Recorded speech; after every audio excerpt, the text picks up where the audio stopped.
Hello and welcome back. Today we're going to talk about deconstructionism.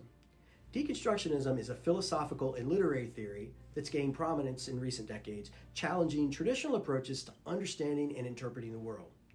It can be a valuable lens through which to read our lives as text as well. Developed primarily by French philosopher Jacques Derrida in about the mid-20th century, deconstructionism seeks to examine language, text, and the world itself in a way that uncovers hidden meanings, contradictions, and complexities. While this approach has the potential to open up new and interesting ways of reading the world, it also raises serious questions about its implications and has many potential drawbacks. But one of the primary strengths of deconstructionism lies in its ability to expose power structures, hierarchies, and biases that are often embedded in language and discourse itself. By deconstructing texts as narratives, it allows us to identify and challenge dominant ideologies and perspectives. This can be a powerful tool for advocating for equality and equal justice, as it encourages critical examination of the status quo.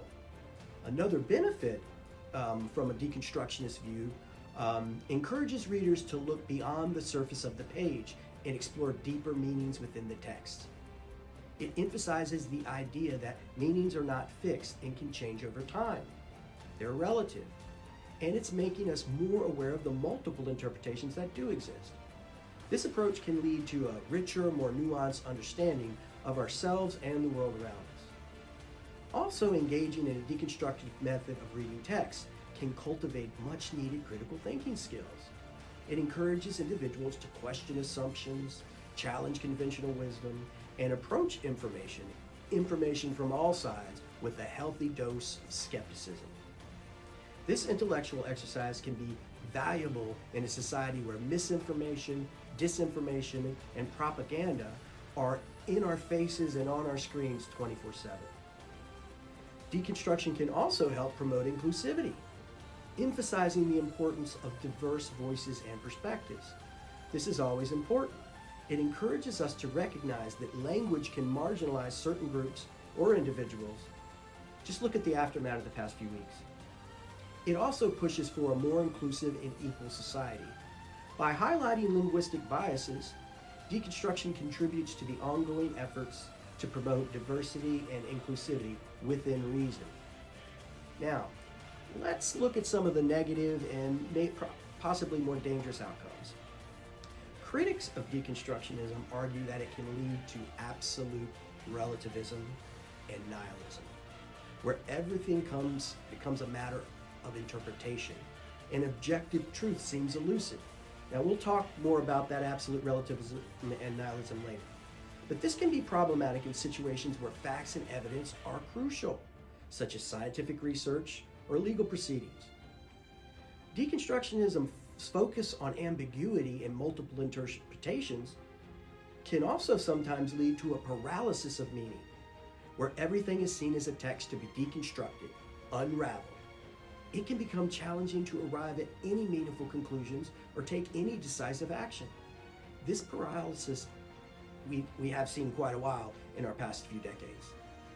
Another problem can come from undermining the whole established discipline. In some cases, deconstructionism has been accused of undermining established academic disciplines by devaluing the pursuit of knowledge and expertise. Critics argue that it can discourage the study of subjects like literature, philosophy, and history itself by suggesting that all interpretations are equally valid. Also, while deconstructionism can be powerful and it can be a tool for questioning power structures, it also has the potential to be misused by those with ulterior motives. It can be employed to manipulate or distort meanings to suit particular agendas or narratives, or to create confusion and division, which is exactly how it's being used and weaponized today. Deconstructionism is a complex and multifaceted approach to reading and interpreting the world, and it has potential to offer valuable insights into power structures, hidden meanings, and the complexities of language and discourse altogether. However, it does raise concerns about relativism, the paralysis of meaning, and the potential misuse, just to name a few. The key to harnessing the benefits of deconstructionism while mitigating some of these drawbacks lies in using it as a tool for critical inquiry rather than as a rigid ideology.